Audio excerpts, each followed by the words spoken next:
Bonjour à toutes et à tous, dans cette vidéo on va parler du vase d'expansion solaire. Comment on va le dimensionner, quelles sont les différences entre un vase d'expansion solaire et un vase d'expansion de chauffage traditionnel. On va prendre une petite installation avec un ballon, voilà, le petit échangeur qui monte au panneau sur le toit. Voilà, on va mettre le circulateur sur le retour, voilà, avec le vase d'expansion situé ici. Alors, on va voir quelles sont les différences par rapport à une installation de chauffage classique.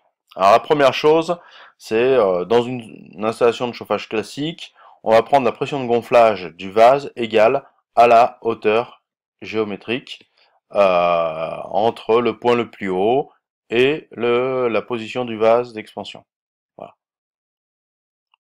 Voilà. Donc déjà, la pression de gonflage du vase, ça sera la hauteur géométrique de l'installation. Et il va y avoir quelques différences, c'est-à-dire qu'on va avoir la première chose, c'est le fluide utilisé, ça va être du glycol à haute température, hein, souvent dans l'ordre des 120 degrés. Donc il va y avoir un risque d'évaporation du glycol au niveau des panneaux. Donc pour éviter ce risque, on va rajouter, on va surgonfler le vase. C'est-à-dire qu'on va lui rajouter la pression de vapeur saturante du glycol. Hein, PVS, la pression de vapeur saturante du glycol à 120 degrés, enfin la température d'utilisation. Donc on va avoir la pression de gonflage, donc c'est la hauteur géométrique, plus la pression de vapeur saturante pour éviter que le glycol se vaporise à 120 degrés. Donc première chose. Deuxième chose, c'est que les pertes de gaz à travers les membranes, enfin la membrane du vase, sont beaucoup plus importantes que dans le chauffage central. Donc on va surdimensionner, on va surgonfler à cause des pertes. Surgonflage, hein, pour avoir une réserve de gaz plus importante, on va surgonfler le vase de 0,3 bar environ. Voilà. Donc la pression de gonflage, ça va être la hauteur géométrique, plus la pression de vapeur saturante du glycol, plus 0,3 bar, pour avoir une réserve plus importante. Troisième point, c'est la position du vase qui est au refoulement du circulateur. Donc là, je vais avoir ici la HMT de mon circulateur, donc là, qui correspond aux pertes de charge de mon réseau. Donc pour éviter, limiter les risques de cavitation, eh ben, on va surgonfler le vase. On va surgonfler le vase de la HMT. Hein, le vase de la HMT. Donc, on va rajouter la HMT au circulateur, à la pression du vase. Donc ça va être la hauteur géométrique, plus la pression de vapeur saturante, plus 0,3 bar dû aux pertes, hein, ça c'est les pertes, à travers la membrane, perte membrane, voilà, et plus la HMT, hein, pour éviter les risques de cavitation à l'aspiration du circulateur. Alors ça c'est exprimé en barre.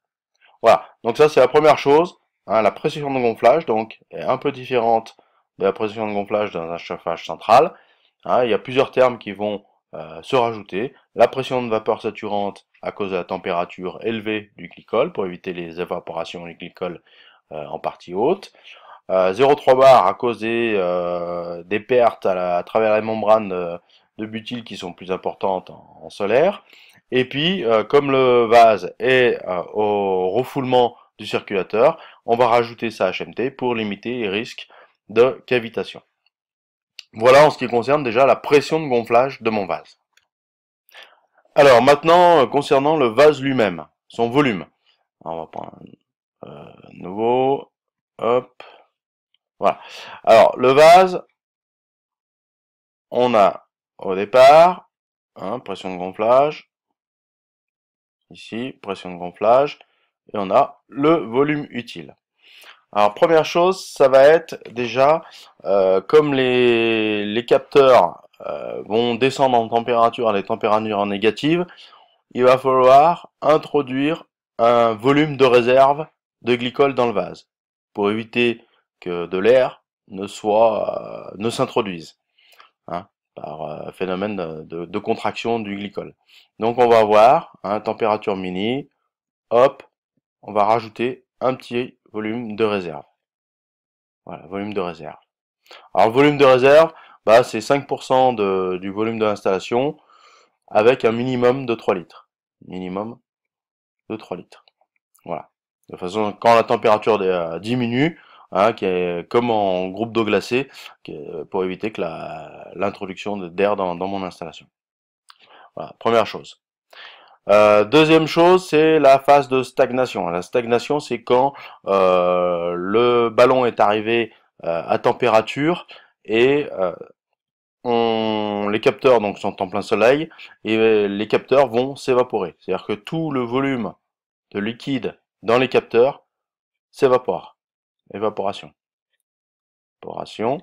Donc, transformation de liquide en gaz. Le gaz prend beaucoup plus de place que le liquide. Donc, tout le liquide va être poussé vers mon installation. Et la seule partie qui peut absorber ce fluide, eh ben, ça va être mon vase d'expansion. Donc, en phase de stagnation, dans mon vase d'expansion, je vais avoir le volume de réserve de base, plus le volume d'expansion, et plus le volume des capteurs.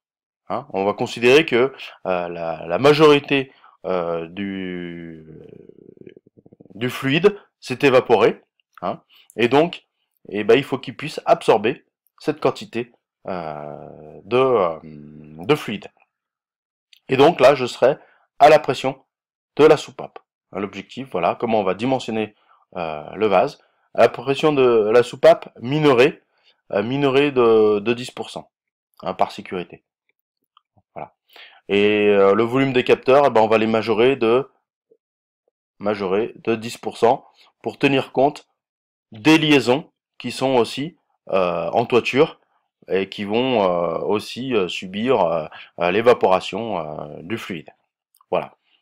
Voilà comment on va déterminer le volume du gaz, du vase, pardon. Donc, on va utiliser, comme dans les installations de chauffage central, la loi des gaz parfaits, c'est-à-dire la pression de gonflage fois le volume utile est égal à la pression de la soupape minorée fois le volume ici, c'est-à-dire volume utile, moins ce qui est rentré dans mon vase, c'est-à-dire le volume de réserve, moins le volume d'expansion, et moins le volume des capteurs majorés. Donc tout ça, ça nous donne, donc toutes les valeurs on les connaît, sauf le volume utile. Alors, je vais essayer de la mettre une place ici, désolé pour la présentation. Donc le volume utile sera égal à donc la pression de la soupape minorée fois le volume de réserve plus le volume d'expansion plus le volume des capteurs majorés, le tout divisé par la pression de la soupape minorée moins la pression de gonflage. Voilà. Voilà comment on va dimensionner le volume utile d'un vase. Attention, je rappelle, les pressions sont en pression absolue. Donc il faudra rajouter la pression atmosphérique.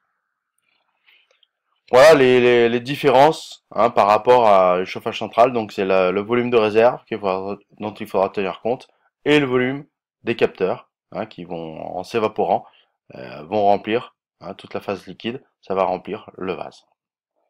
Voilà, si vous avez des questions par rapport à cette vidéo, n'hésitez pas, sinon bonne journée.